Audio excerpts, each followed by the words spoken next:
Siapkan hati kami, dengar kebenaran firman-Mu. Firman-Mu adalah kekuatan kami. Kami mampu berdiri sampai hari ini. Berfirmanlah, karena kami tahu kami hidup bukan dari roti makanan. Kami sadar kami sebagai manusia, kami terbatas. Kami punya limit, tapi kami punya Allah yang tidak punya limit. Kami berlindung kepadamu Bapa. Kami mencari Engkau dan kami menemukan Engkau. Kami berseru kepadamu dan Engkau mendengar doa kami. Dalam ruangan ini Bapa, kami bawa setiap harapan-harapan kami dan doa kami. Ketika kami dengar kebenaran firman-Mu, ada nasihat-Mu, ada petunjuk-Mu, Roh Kudus bekerja lebih jauh menerjemahkan itu dalam kehidupan kami, dalam pergumulan kami, dalam setiap apa menjadi harapan dan doa kami.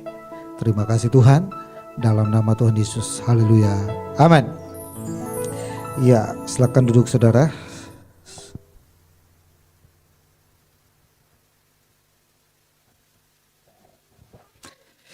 Shalom semua.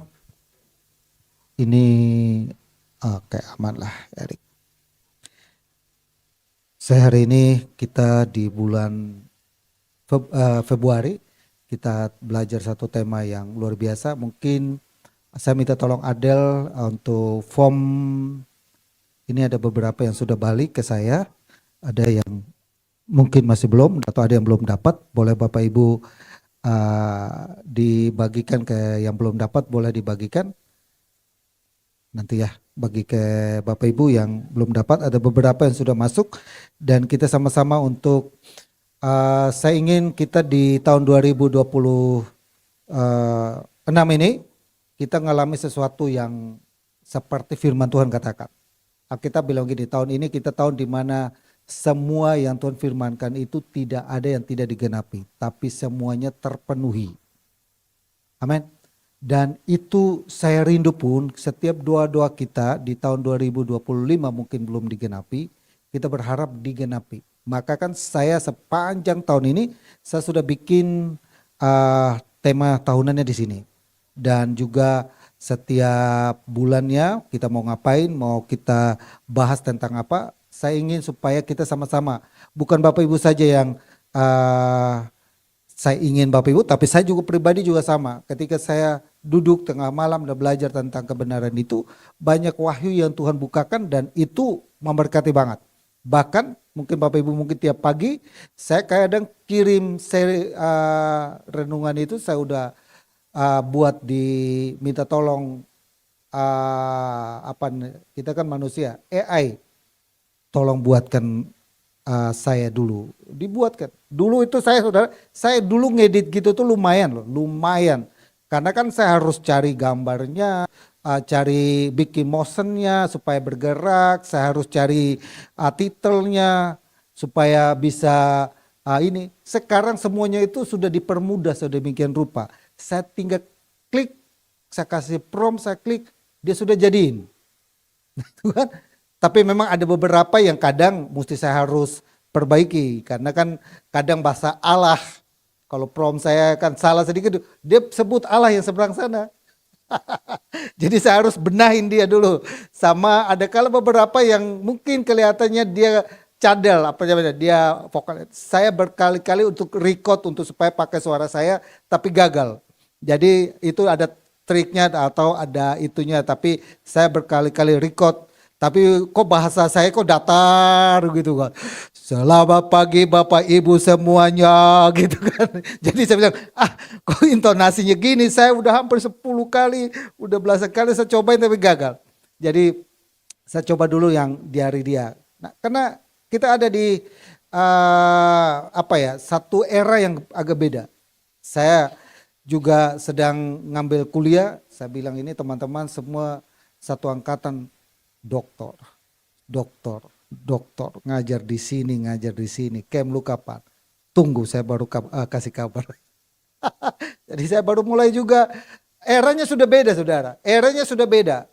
Kenapa dulu kalau kita itu belajar nih saudara, saya kalau belajar, ini kan mungkin teman-teman dari kampus dulu, saya belajar, istri saya tahu, kalau kita mengkaji sebuah topik kayak gini saja, kita butuh sarannya banyak saudara. Kamus bahasa Indonesia, kamus bahasa Inggris, apalagi Alkitab Penuntun, ensiklopedia 1, 2, 3, tafsirnya masa kini, itu saya tumpukin di situ semua. Makanya saya dulu koleksi buku banyak. Saya tiap bulan itu jatah beli buku. Dan setiap hari itu harus baca satu buku selesai. Itu saya. Jadi itu semuanya itu ditaruh di meja. Kalau satu judul doang itu buku numpuk begini saudara. Sekarang Bapak Ibu tinggal kasih masuk prom, nongol semua. Bahkan saya dibantu banget dengan teknologi ini apa? Saya bisa mengkaji dari bahasa aslinya. Dulu saudara kita susah sekali dapat bahasa aslinya. Kenapa? Karena bukunya mahal. Ada namanya bukunya Strong. Saya dulu impian banget, saya taksir banget. Mahal. Kalau zaman itu masih itu sekitar 1 juta lebih. Akhirnya saya sama teman yang pembina kita ini, dia copy. Copy tebal begini saudara. Itu kita mau bahasa apapun aslinya dari mana, akar katanya dari mana, kenapa diucapkan itu ada di situ. Lalu ada dia suami istri itu buku, namanya satu lagi Interlinear. Nah, kalau saya baca, itu juga sama, itu dari mana? Nah, dosen saya namanya Pak Nathanael, nanti saya undang dia. Jadi saya lihat mereka gitu pelajari satu topik. Itu sebuah materi yang luar biasa. Tapi zaman sekarang kita bersyukur saudara, di zaman AI ini semuanya itu tersaji. Elon Musk saudara bilang begini, satu kali kelak lu sekolah dokter kan, dokter ya, tahu ya dokter ya, gak laku. Kenapa? Semua resep tuh sudah ditanya sama AI. Padahal kan itu istilah semua kan, bisa dijelaskan semua sama AI. Saya jadi bingung. Ya kan? Tapi anak saya ini sekolah jurusannya kan animasi. Bayangin gak? Bikin animasi kan susah sekali kan. Tapi begitu muncul AI sekarang. Tapi saya bilang masih ada patah-patah lah. Masih perlu disempurnakan sama manusia. Masih, tapi kurang lebih sudah dibantu. Oke, hari ini kita belajar. Kalau Bapak Ibu mau yang ini isi, tolong diisi sama saya. Nanti kalau dalam doa dan puasa saya ada rencana untuk, saya nggak tahu, saya lagi berpikir mau yang 40 hari atau mau yang 3 hari 3 malam. Karena agak berat, saya lagi mikir 3 hari 3 malam. Bagaimana ya, saya pingsan gak di rumah gue?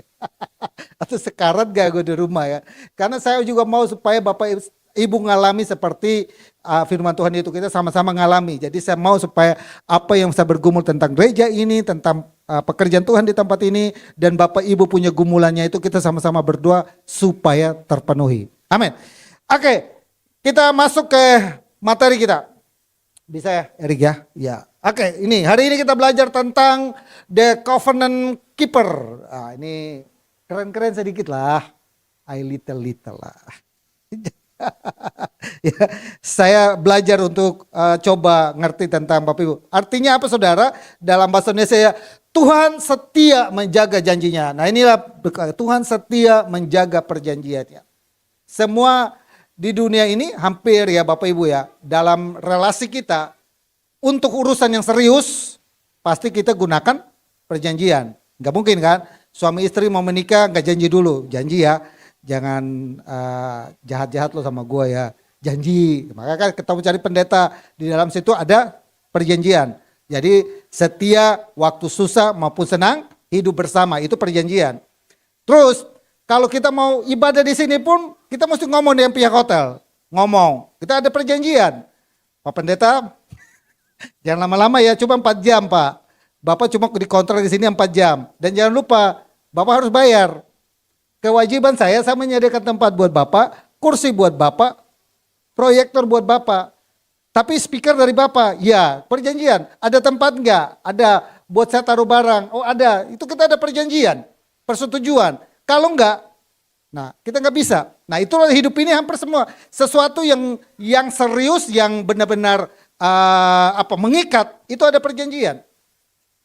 Sekalipun saudara, Tuhan ketika habis selesai menciptakan manusia, Tuhan adakan perjanjian. Nanti kita lihat, nanti perjanjian apa saja di dalam Alkitab dan di dalam perjanjian lama. Maka kan Alkitab kita kan terdiri dari 2 perjanjian. Perjanjian lama dan perjanjian baru. Cuma ada 2 itu.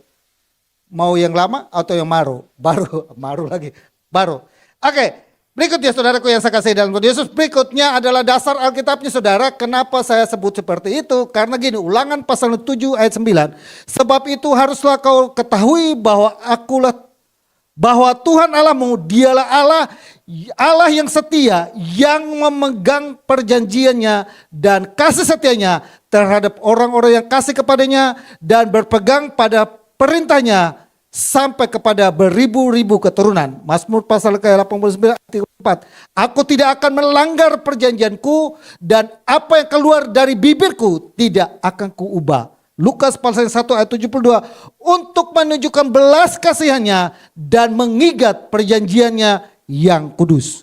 Maka saya bilang, Bapak Ibu kita coba belajar sama-sama. Jadi setiap Bapak Ibu punya doa di sini, taruh di sini dan ini namanya legasi. Kita tutup dan kita doa sama-sama. Kita minta Tuhan, sebagaimana firman Tuhan berkata seperti ini, bahwa Tuhan apa yang keluar mulutnya, bahwa Tuhan memberkati saya, Tuhan menjawab doa saya, Tuhan memulihkan saya. Saya imani bahwa apa yang saya tulis di sini pasti Tuhan penuhi. Amin. Nah, saudara yang saya kasih dalam Tuhan Yesus, baiklah kita boleh lebih lanjut. Kita belajar tentang ini, adalah gini, saudaraku yang saya kasih dalam definisi covenant keeper adalah ada dua kata kunci di situ, adalah covenant atau perjanjian atau keeper atau penjaga. Yang pertama adalah covenant dalam bahasa Ibrani berit. Ini yang sebenarnya ada bahasa, dia yang bahasa Ibrani dia ngerti, istri saya Yunani. Karena saya belum sampai ke Ibraninya saya diajarin, saya baru sampai ke Yunani. Kalau Yunani saya baca bisa. Artinya nanti saya buka kamus, tapi kalau bacanya bisa. Kalau dia baca Ibrani sama Yunani. Oke, artinya perjanjian yang mengikat secara serius dan sakral, saudara. Ketika Tuhan berjanji kepada kita, itu serius dan sakral. Sakral itu artinya gini, sesuatu yang benar-benar kudus, sesuatu yang bisa dipertanggungjawabkan, sesuatu yang tidak bisa ditawar-tawar. Bahwa apa yang difirmankan kepada kita tentang hidup kita, tentang pekerjaan kita, tentang bisnis kita, tentang usaha kita, semuanya Tuhan serius dan sakral. Amin. Itu powerful saudara.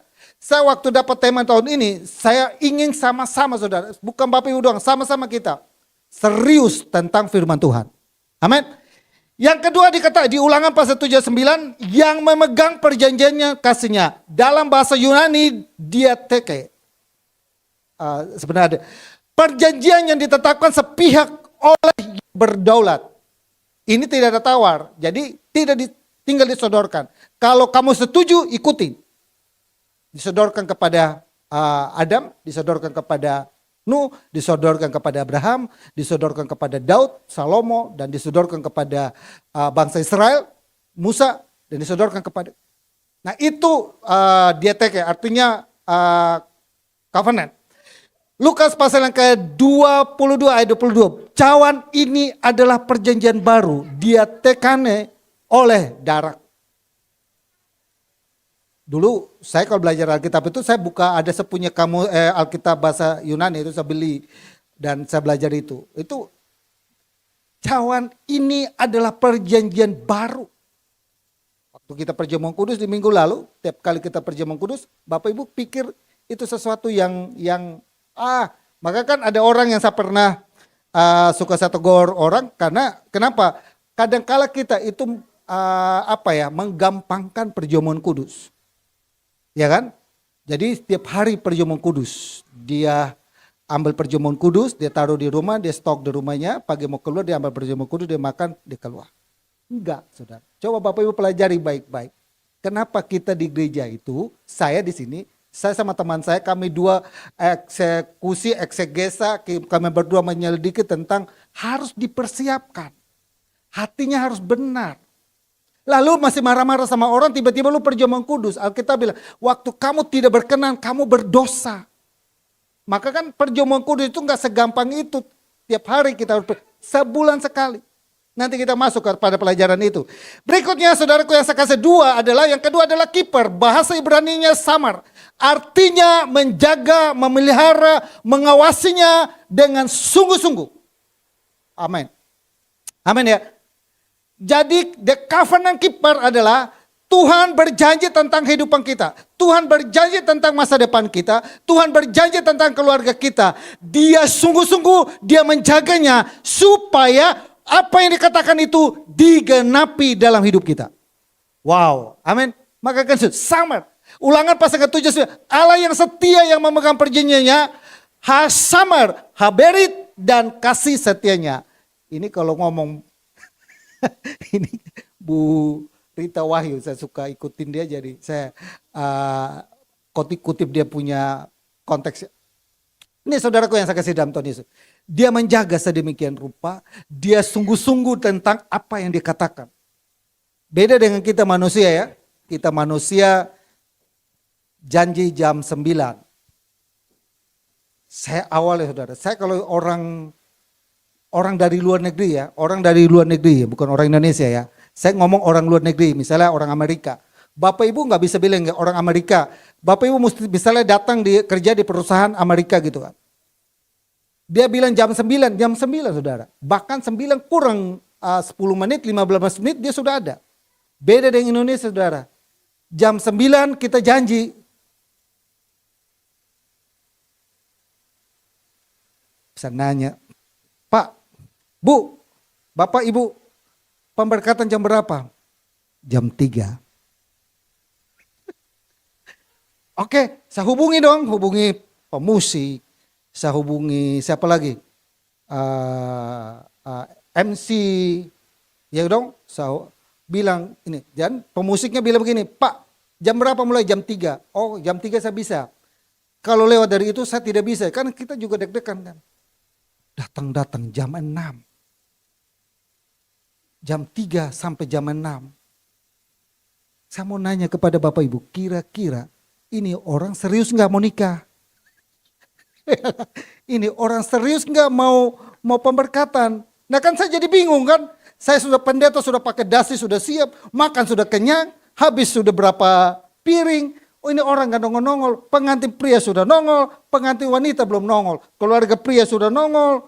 Keluarga wanita sudah nongol. Pengantin wanita telepon masih di salon. Gak ada di sini, di sana banyak. Nah saudaraku yang saya kasih, itulah kita manusia. Tapi Tuhan tidak saudara. Dia berjanji bilang gini, saya jam 9 dia serius dengan perkataannya. Amin. Saya jam 10 dia serius dengan perkataan, dia sungguh-sungguh.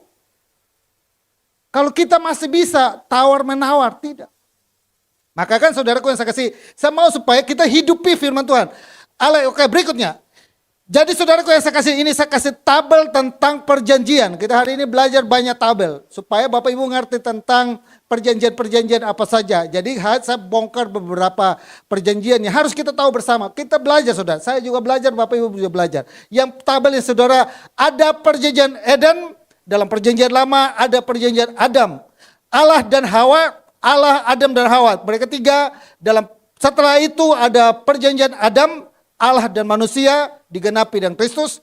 Itu nanti saya penjelasan lebih jauh. Ada perjanjian Nuh, ada perjanjian Abraham, ada perjanjian Musa, ada perjanjian Lewi, ada perjanjian Daud, ada perjanjian baru nubuatan di Yesaya tentang perjanjian baru. Lalu ada perjanjian baru di dalam perjanjian baru. Nah itu ada pihak yang terkait dan ayat utamanya dan statusnya Bapak Ibu perhatikan. Ini statusnya. Perjanjian Eden statusnya dilanggar. Perjanjian Adam statusnya digenapi dalam Kristus. Perjanjian Nuh masih berlaku. Jadi kalau kita baca di Alkitab ini masih berlaku. Masih berlaku lalu Abraham sedang digenapi. Musa bersyarat, itu ada tentang hukum Taurat, dan Lewi digenapi dengan Kristus, digenapi Daud digenapi dengan Kristus, digenapi perjanjian aktif dan kekal. Nanti saya selesai kita bikin pelajaran. Saya lagi siapin supaya kita pelajaran bersama-sama. Nah ini saudara, digenapi. Berikut saya penjelasan sedikit singkat saja karena saya nanti ada beberapa. Yang pertanyaan ada lagi nih, perjanjian Eden. Pihak Allah, Adam dan Hawa, ayatnya Kejadian, isi status kehidupan, mandat menguasai bumi, ketaatan, status dilanggar oleh manusia menjadi dasar kebutuhan akan terjadinya penebusan. Jadi ketika manusia jatuh dalam dosa, maka dari situlah dasarnya Tuhan mengadakan mempersiapkan penebusan untuk manusia dan digenapi lewat Yesus. Maka kan kalau dia baca Kejadian itu. Yang kedua perjanjian Adam pasca kejatuhan. pihak Allah utama, seterusnya statusnya digenapi dalam Kristus. Galatia pasal 4 ayat 4, Roma pasal 16 ayat 20. Perjanjian Nuh, pihak Allah, Nuh dan seluruh ciptaan Allah, tandanya adalah pelangi. Nah, kalau Bapak Ibu lihat pelangi, tahu ya, itu salah satu perjanjian. Ya, itu salah satu perjanjian. Maka kan kalau kita lihat, kalau lihat pelangi itu dibilang gini, tidak ada air bah global lagi, nggak ada banjir secara global. Jadi kalau banjir sekarang ini kesalahan manusia lah, tapi tidak ada banjir global dan dikatakan menutupi seluruh bumi. Ya, oke. Tidak bersyarat dan masih berlaku. Berikutnya, oke, saya rasa Bapak Ibu mungkin baca lebih jauh dan jelas karena saya punya waktu lumayan terbatas. Ya, oke, berikutnya yang ke-6 itu perjanjian imamat Lewi, pihak Allah dan kaum Lewi, artinya orang-orang seperti kita sekarang ini, hamba-hamba Tuhan, itu juga ada perjanjian dengan mereka. Jadi waktu Tuhan memilih bangsa Israel dan membagi warisan, masuk ke tanah Kanaan dan membagi warisan, ada perjanjian kepada suku-suku, ada 12 suku, ada suku Lewi dikhususkan untuk pelayanan. Mereka tidak ambil bagian, mereka nggak dapat tanah, harta dan sebagainya, tapi mereka dapat bagian adalah milik pusaka. Nah, itu perjanjian. Jadi mereka khusus untuk melayani. Nah, itulah maka kan namanya perjanjian Lewi. Nah, kalau kita sekarang sama seperti kita hamba Tuhan, kita khusus melayani. Dan Bapak Ibu yang kerja di Alkitab dituntut perhatikan itu pendeta.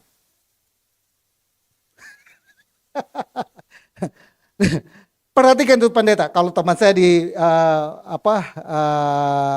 mari saya diskusi dengan dia di Tangerang sana. Dia juga ada nanti dosen saya. Ada beberapa dosen yang mungkin juga saya akan nanti ajak ke sini untuk pelayanan. Kemarin kita udah kontak-kontak karena saya pikir buat kita sama-sama bertumbuh. Nah, itu perjanjian tentang Lewi. Lalu berikutnya saudara, perjanjian Daud. Statusnya bersyarat, digenapi dalam Yesus. Oke. Berikutnya adalah perjanjian baru, nubuatan perjanjian lama di dalam perjanjian lama di Yeremia 31 dan Yeskiel 36. Dia tuh isinya adalah hati baru, Roh Kudus, pengampunan dosa, statusnya digenapi di dalam perjanjian baru ketika Yesus datang, lalu perjanjian baru dalam Kristus, pihak Allah, semua orang percaya, ayat utamanya dan dasarnya adalah darah Yesus. Statusnya bersyarat oleh anugerah. Tidak bersyarat oleh anugerah, aktif dan kekal. Aktif berarti ini, kalau kamu taat, maka kamu akan dapat. Kalau kamu tidak taat, berarti kamu akan dapat hukuman. Itu aktif. Kalau pasif hanya berlaku hanya dari pihak Tuhan atau hanya dari kita hanya taat saja. Tidak perlu terlibat apa-apa, hanya taat saja. Itu artinya pasif dan aktif. Berikutnya saudaraku yang saya kasih dalam Tuhan Yesus. Oke, itu mengenai covenant dalam Alkitab perjanjian lama berikut. Sedangkan covenant dalam perjanjian baru. Perjanjian baru pun ada perjanjiannya. Kan ke Bapak Ibu baca kan. Salah satu adalah perjanjian kudus. Ya, nama perjanjian adalah perjanjian baru dalam darah Yesus. Ayatnya Bapak Ibu lihat di situ, isi utamanya adalah pengampunan dosa dan relasi baru, aktif dan kekal. Artinya itu masih berlaku dan punya nilai kekekalan. Artinya itu kalau kita tidak taat, kita nggak masuk surga. Istilahnya kayak gitu ya. Keselamatan oleh anugerah, Efesus pasal dibenarkan oleh iman, itu aktif. Jadi kita harus juga aktif. Kalau kita nggak aktif mengerjakan iman kita, maka iman kita bisa satu saat hilang. Lalu berikutnya, pengampunan dosa kekal. Nah, Matius sekali untuk selamanya berlaku terus. Jadi kadang kita melakukan dosa, misalnya dulu kita melanggar firman Tuhan, kita melakukan dosa yang namanya dosa kekal, murtad dan lain sebagainya. Nah, itu harus kita hindari. Nah, kan dalam kelas baptisan kan saya selalu ajarkan tentang itu. Dan seterusnya, yang ketujuh adalah warisan hidup kekal. Ibrani, hidup kekal dan kerajaan surga dijamin. Cuma ada di kekristenan yang kalau ditanya, lu kalau mati mau kemana? Jawabannya apa? Surga. Nggak ada bilang moga-moga. Insya, enggak saudara. Lu udah mati nih. Alkitab sudah jamin saudara. Ada teman kita, ada jemaat kita di Amerika. Nah, Bu Viola mungkin dengar. Dia bilang begini, Pak Kem, gue nggak tahu ya, nanti kalau gue mati gue masuk mana Pak Kem? Surga lah. Kenapa? Karena ibu masih percaya Tuhan toh. Kecuali ibu so tinggal Tuhan, Gara-gara pasangan hidup kan kita nyata tahu. Selama kamu ada di dalam Tuhan, selama kamu percaya Tuhan, ketika kamu sampai selesai hidup ini, kamu dijamin oleh Tuhan, Alkitab sendiri, masuk surga. Amin. Itulah sebabnya saya mau kita sama-sama belajar tentang the covenant keeper. Dia menjaga, dia serius dengan perjanjiannya. Dia serius dengan ucapan Mazmur. Apa yang dikatakan di bibirnya tidak diubahkan. Amin. Itu saya belajar ini tiap malam, kadang sampai jam 1, jam 2. Karena saya ingin dapat inspirasinya, saya ingin dapat ilhamnya. Ketika saya nggak tahu, saya nanya dong ke AI. AI ini bagaimana? Dia kasih saudara, dia kasih semua. Kalau dulu saudara, saya harus buka kamus, saya harus buka buku konkordansi dan lain sebagainya. Berikutnya saudaraku yang saya kasih dalam Tuhan Yesus, saya ingin, oke itu saya pikir kita lewatin saja. Berikutnya kita lewatin itu semua, kita lewatin karena oke. Nah ini sekarang kita mau bandingkan antara the covenant keeper Allah versi manusia. Iya dong, kita kan tahu nih Tuhan, kita udah belajar tadi, saya udah sodorkan perjanjian lama dan perjanjian baru tentang perjanjian itu. Sekarang coba kita mappingkan atau kita bandingkan perjanjian Allah dengan perjanjian manusia. Kita pasti punya dong, jual ruko punya perjanjian enggak? Punya kan? Sewa di sini punya kan? Kita coba bandingkan. Bapak Ibu menikah kan punya perjanjian. Anak-anak sekolah masuk sekolah juga ada perjanjian kan? Tanda tangan dulu formulir diisi kan? Nah itu ada perjanjian. Nah kita bandingkan perjanjian Allah dengan perjanjian manusia. Sehingga kita mendapatkan sebuah rema. Nah, aspeknya adalah sumber janji, sifat janji, kesetiaan, dasar perjanjian, respon terhadap pelanggaran, konstitusi, rentang waktu, penjamin perjanjian, puncak perjanjian, akhir perjanjian. Nah itu aspeknya. Allah, Alkitabnya ada ayatnya, manusia dan ada ayatnya. Itu semua saya minta supaya Bapak Ibu coba kita belajar. Nah, dari pihak Allah, sumber perjanjian, janji berasal dari ini setiap Allah sendiri, anugerah, kejadian, dan janji lahir dari emosi dan situasi manusia. Ya, kalau janji manusia itu lahir dari emosi dan situasi.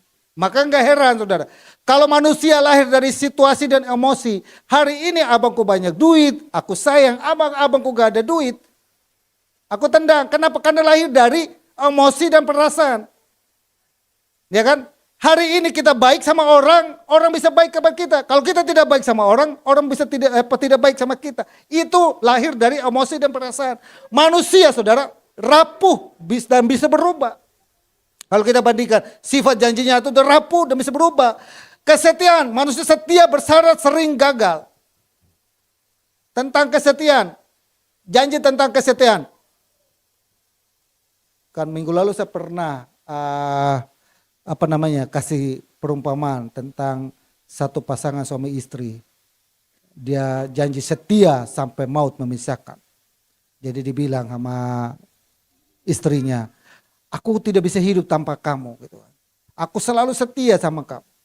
Jadi dikubur dia nangis-nangis, dia nangis-nangis banget.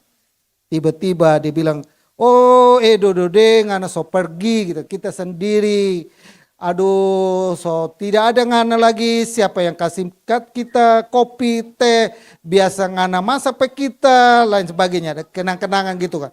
Kan nangis kita di timur kan mesti didramatisir. Bahkan di sini ada orang Batak enggak? Ada loh saudara, bisa didramatisir loh. Saya ikutin berapa kali loh, nangisnya luar biasa saudara, seperti orang Yahudi. Nangis luar biasa saudara. Sampai air matanya bercucuran, sampai diingat-ingat masa lalu ya. Ngana pe body dulu, ngana pe kerjaan, ngana pe baju, ngana dulu keluar begini, kita ingat-ingat itu kita nyanda bisa hidup tanpa ngana katanya. Dia sok ingat-ingat begitu terus, tiba-tiba ada ibu-ibu satu tepuk dia punya bahu di sampingnya. Tenang Jo, ada kita. Dia balik belakang, dia putar begini dilihat, iya benarkah? Di kuburan, dia tinggal itu, dia pergi, gandeng ini pergi lagi. Itu manusia. Nah gitu ya. Oke, respon terhadap pelanggaran. Ketika manusia mengalami ada pelanggaran, maka responnya adalah Bapak Ibu kalau kita perhatikan di dalam Alkitab. Tuhan pengampunan dan muli. Dia sekalipun kita jahat sama dia, kita sakitin dia, kita balik badan sama dia, kita maki-maki dia, mungkin kita bilang Tuhan tidak adil dan kita nuduh yang enggak. Dia tetap datang dan mau mengampuni kita. Beda dengan manusia, coba lu langgar sedikit saudara. Manusia akan apa? Hukum dia. Bahkan lebih daripada itu bisa tinggalin dia. Itu manusia saudara. Maka saya bilang, cobalah kita pakai hukumnya Tuhan. Saya mau supaya kita benar-benar punya konsep seperti Tuhan.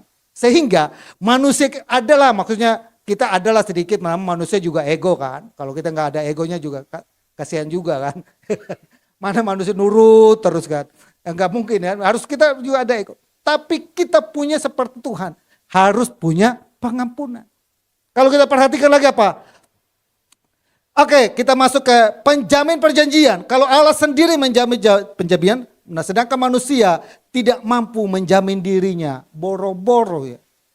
Dirinya sendiri pun dia tidak bisa tahu mau kemana. Ya kan, dia tidak bisa tahu mau kemana dan berbuat apa.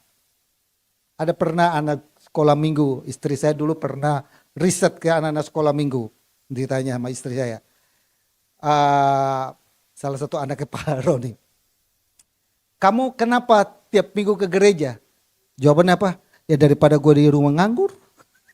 Tidak bikin apa-apa ya gue ke gereja. Dia juga gak tahu kan. Papa sama mama saya ajak saya, ya saya datang. Ya kalau saya gak datang, saya nanti dipukul, saya dikurung.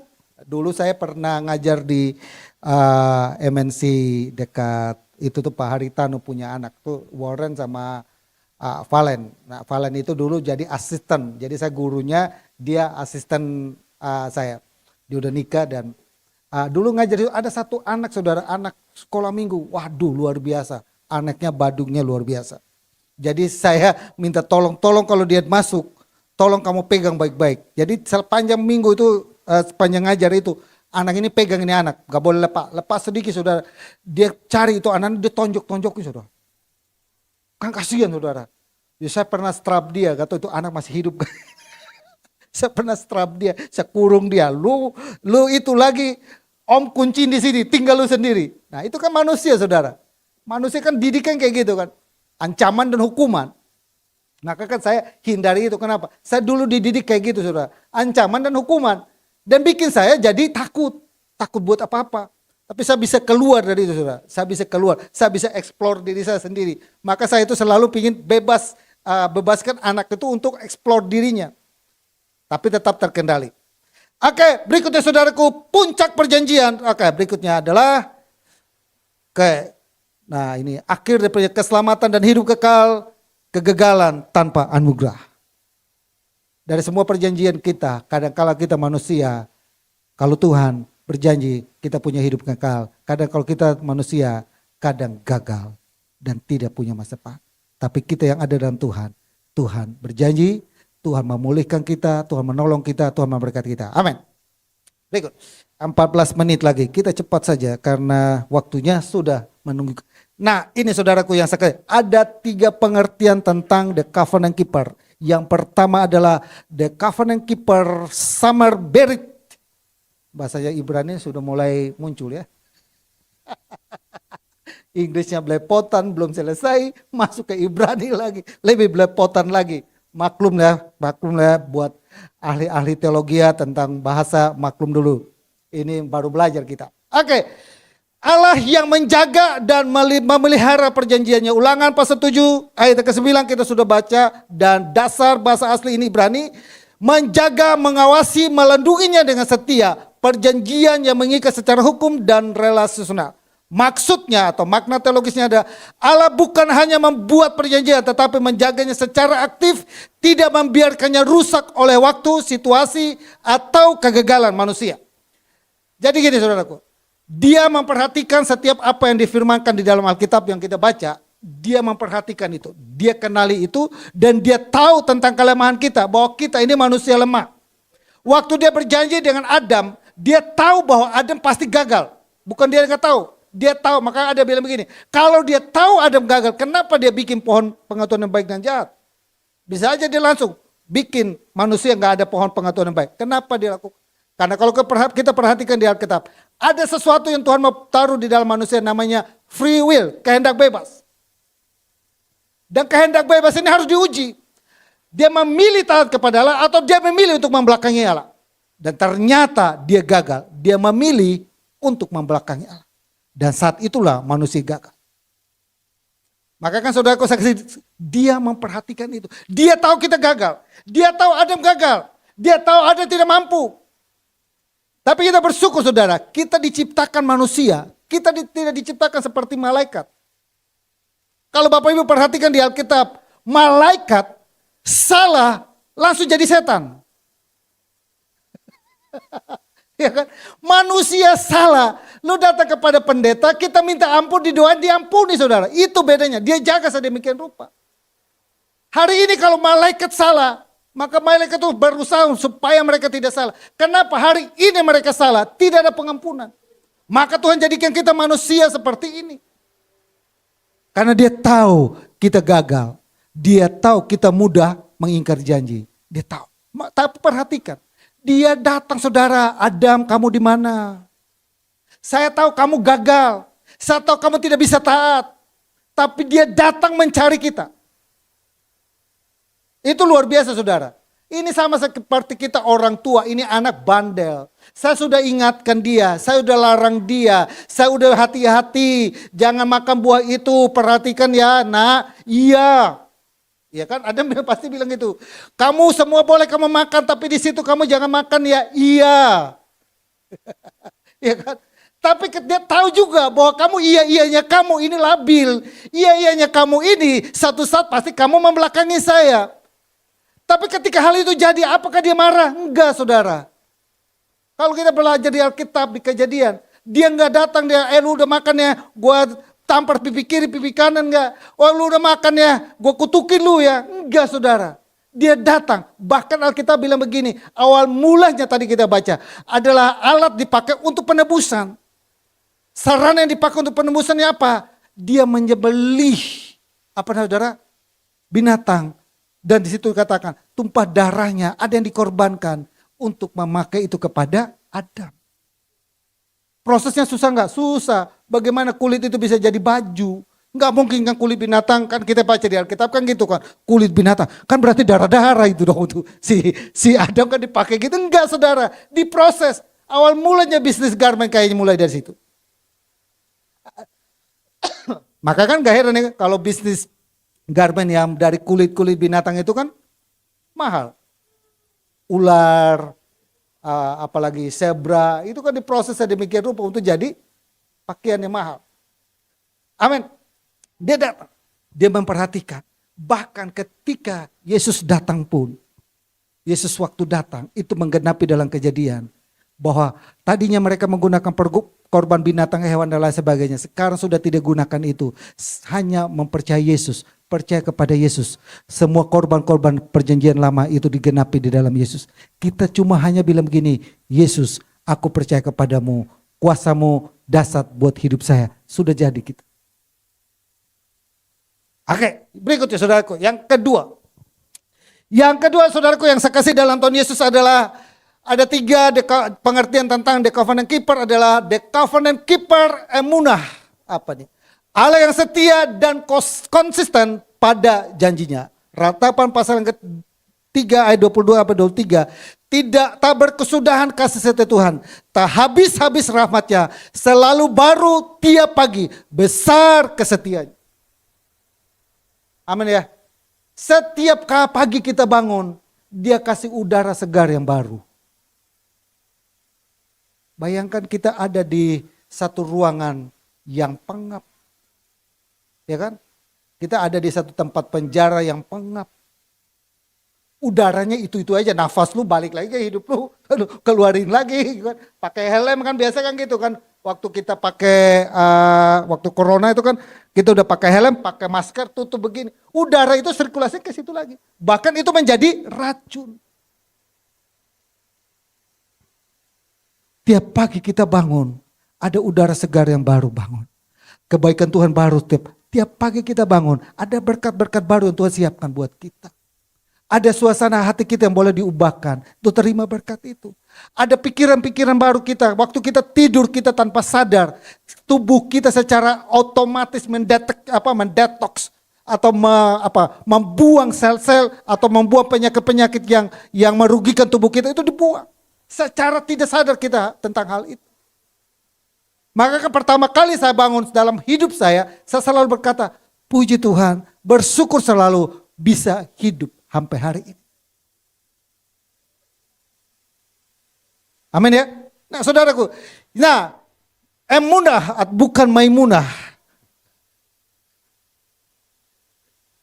Maimunah siapa ya? Ini nanti jangan-jangan ada yang pakai nanti anaknya dikasih nama Maimunah. Maka kan ada orang Manado, dia kasih nama anaknya, dia bingung. Dia bingung kasih nama anaknya. Jadi dia nggak tahu lagi kasih nama anaknya, dia bagaimana dia kasih nama anaknya. Jadi suatu saat dia duduk di warung dari jauh, dia ngopi-ngopi, dia lihat di depan. Di depan ada tulisan Ice Juice. Jadi dikasih nama anaknya. Oh iya bagus nama, Ice Juice. Sama juga, dia kasih nama anak, Ice Juice. Panggilnya Ice, keren kan? Oh. Dilihat di warungnya. Sama juga saudara. Gak heran saudara teman-teman kita nih. Oh si Esel dari Batak ya. Teman-teman kita juga gitu. Teman-teman kita dari Batak juga gitu. Kenapa mereka itu namanya agak aneh. Ada nama terminal. Marganya Manalu lagi. Saya kenalan saudara. Saya kenal saudara. Namanya siapa? Terminal. Saya bingung kan. Terminal. Masa gue mau bilang terus gue nanya marganya Manalu. Saya ketemu lagi adiknya. Adiknya siapa? Apa? Jurusan. Nah kan saya bingung juga. Jurusan Manalu. Terminal Manalu. Lah kan. Satu saat saudara kita di Salatiga. Pernah saudara kan teman-teman saya alumni Salatiga. Di kampus saya itu semua teman-teman kan orang Batak semua. Jadi karena dosen dan semua itu dari Sumatera sana banyak. Nah, perkenalan. Nah, satu teman pembina kita. Nama bulldozer. Nama, nah itu benar-benar nama saudara. Ada nama rencana. Marganya Sembiring. Gue bilang rencana sembarang lu katanya. Iya kan? Sama saudara, itu kan ternyata saya tanya kenapa orang tua waktu dia hamil, dia mau kasih nama anaknya, apa yang dilihat itulah yang dia dikasih nama. Misalnya dia lihat di terminal ya, dikasih nama terminal.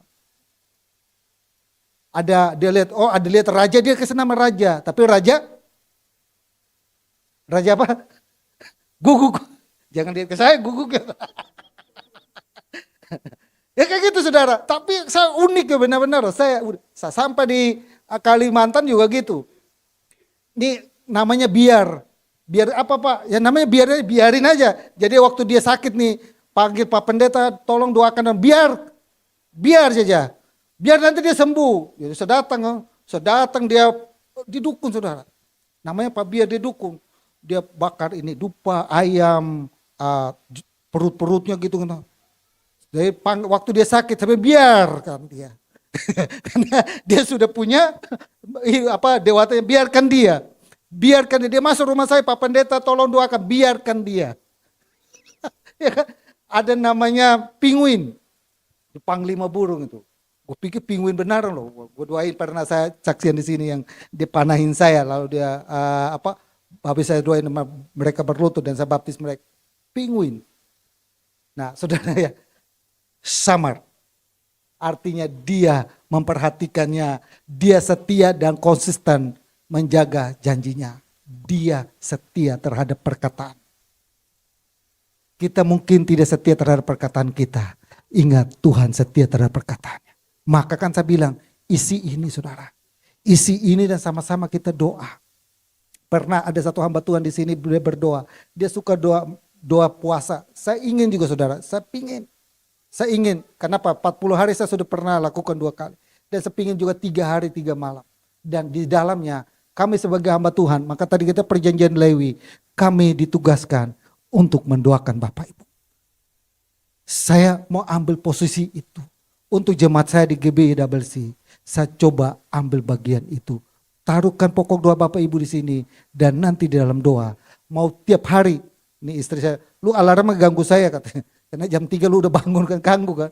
Ya, karena memang saya punya komitmen. Jam 3 saya harus bangun doakan jemaat. Agak berat memang. Kenapa? Karena ya kalau saya sudah pilih bagian ini, pilih bagian untuk melayani. Yang berat tapi lakukan. Karena kami punya perjanjian dengan Tuhan, nama perjanjian Lewi. Kamu harus tanggung jawab, keselamatan bangsa itu tergantung kita juga. Mereka kalau tidak mendapat bagian, kaum Lewi yang dituntut. Kami akan nanti dihakimi. Darahnya katanya diperhitungkan kepada kamu. Maka Paulus bilang, berdosa kami kalau kami tidak memberitakan firman Tuhan. Tanggung jawab, kami dituntut 2 kali lipat. Dari Tuhan, bukan dari manusia, dari Tuhan. Maka kan kalau gak heran Bapak Ibu, kalau ada hamba Tuhan yang dia terkenal, lalu sebagai anaknya kenapa bisa jadi berantakan? Kenapa? Karena ada perjanjian yang mungkin dilanggar. Gak gampang jadi hamba Tuhan. Kita salah-salah saudara. Kalau Bapak Ibu mungkin salah, ada imam itu zaman dulu dia bawa persembahan. Kakinya mesti diikat dengan rantai saudara. Masuk ke ruang Maha Kudus. Karena dia berhadapan dengan Tuhan langsung. Ketika dia salah ngomong, ketika hidupnya tidak benar, maka mati dia.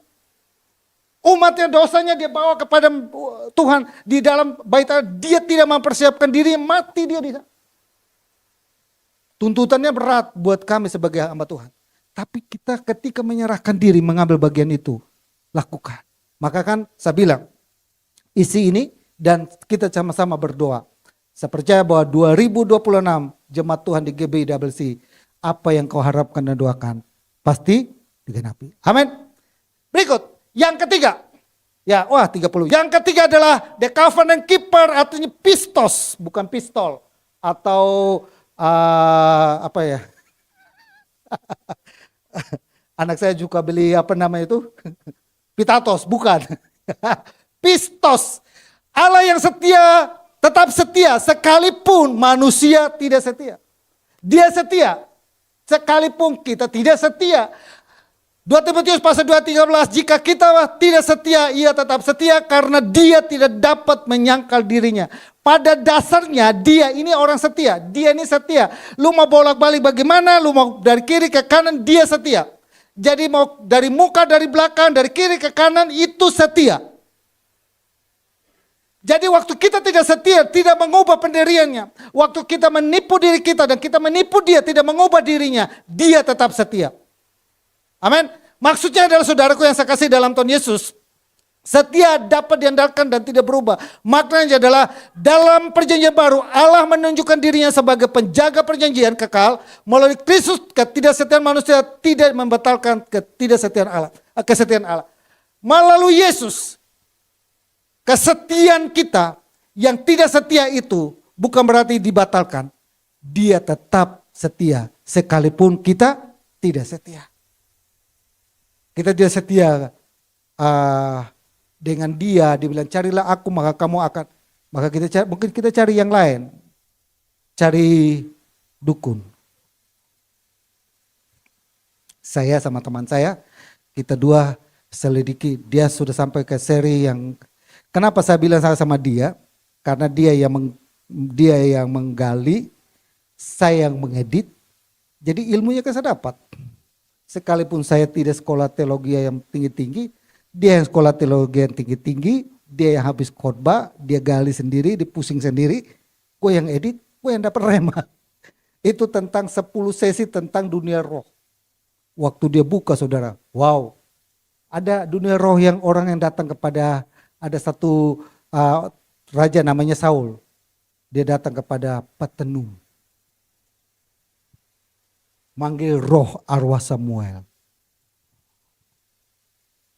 Roh arwah Samuel dipanggil. Lalu para teolog berdebat. Ada yang bilang itu roh aslinya Samuel. Ada yang bilang itu bukan aslinya. Menurut Bapak Ibu di jemaat GBIWC, itu roh siapa yang datang? Orang di situ tulis, maka Samuel muncul.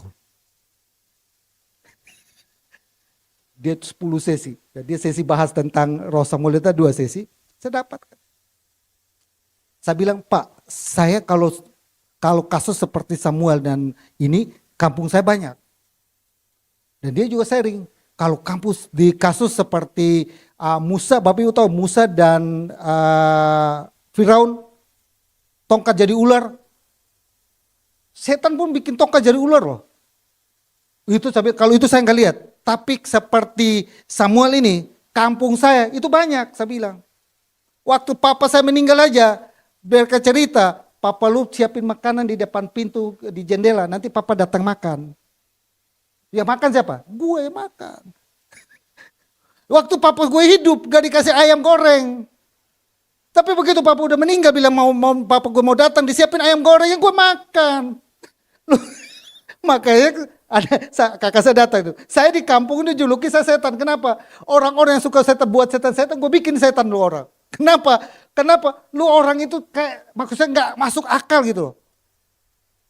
Datang. Oh, habis. Puji Tuhan loh, papa benar datang loh. Apanya? Gue makan. Kan dulu saya kecil itu saya lihat kayak gitu, buat saya itu sesuatu yang tahayul dan konyol, dan akhirnya sampai sekarang saya suka isengin orang-orang di kampung dulu. Tutup pintu kalau maghrib nanti setan lewat, saya ketok-ketok lu tutup dalam, kan gue ketok lu kabur. Lu di dalam takut, gue yang happy. Kenapa gue bisa takutin orang? Pernah satu kampung pendetanya keluar pukul satu kampung keliling gara-gara saya. Jadi sepulang malam-malam gelap begitu ketemu mama sama pelayanan kan. Saya lapar. Mama nggak masak, jadi gue marah dong. Gue marah, tiba-tiba gue ketemu ada orang, gue tutup gini, ngomel kan. Ada orang sapa saya, siapa nih? Gue diam dong, orang gue lagi marah, ya diam lah. Iya kan? Siapa lu? Diam lah gue, jalan terus. Siapa lu? Dia ngikutin saya, siapa lu? Tiba-tiba gue lari, gue hilang, belok begini hilang. Dia pergi pukul ini tiang listrik, dia pengumuman, ada orang asing ada di daerah sini. Semua keluar semua. Mana om? Gue ikut juga nyari. Mana om, gue masih pakai kain begitu kan. Mana om? Oh ini orangnya. Lah lagian om juga nanya-nanya, gue lagi marah. Satu kampung sudah keluar lari-lari saudara. Kenapa? Saya isengin begitu saudara. Kenapa? Gue orang ini.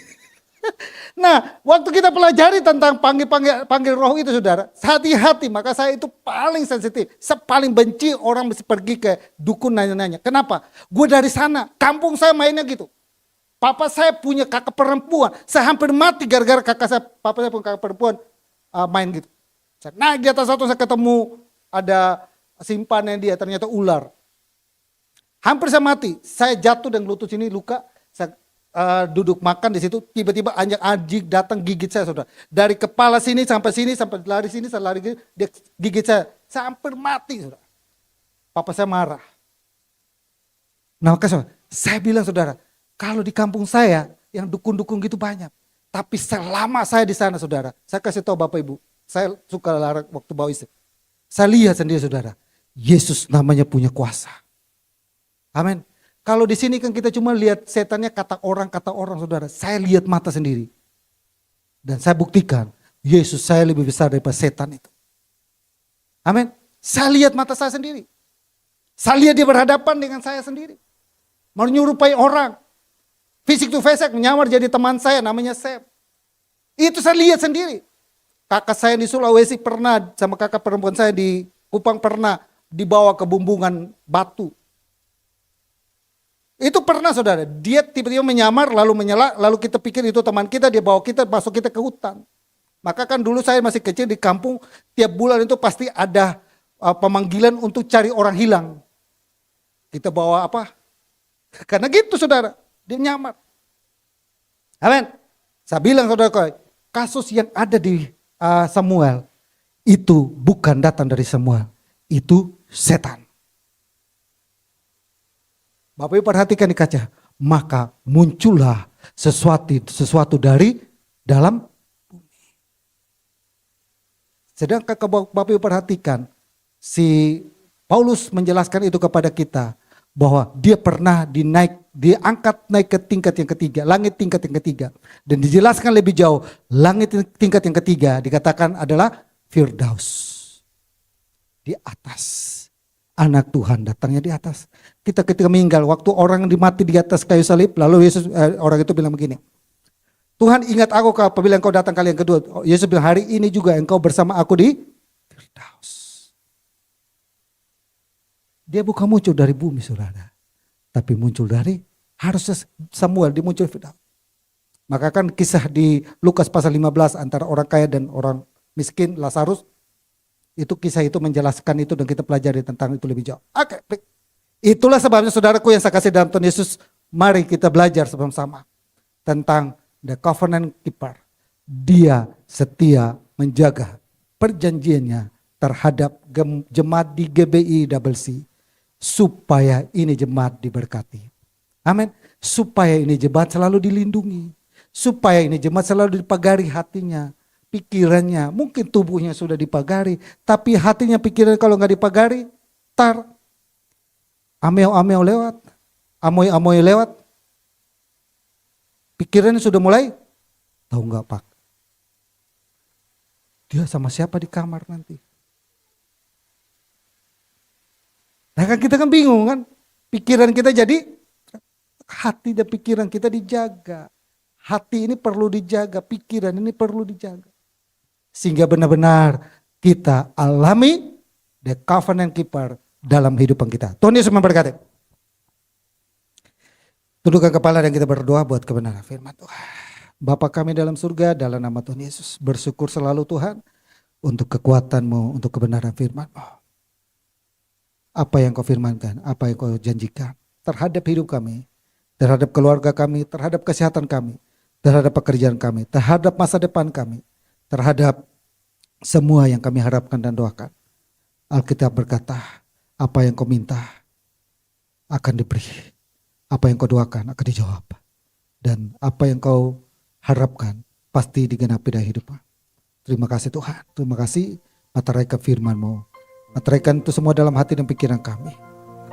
Beri kami hati yang taat untuk melakukannya. Terpujilah nama-Mu Bapa, Engkau baik, sangat baik bagi kami. Dalam nama Tuhan Yesus. Haleluya.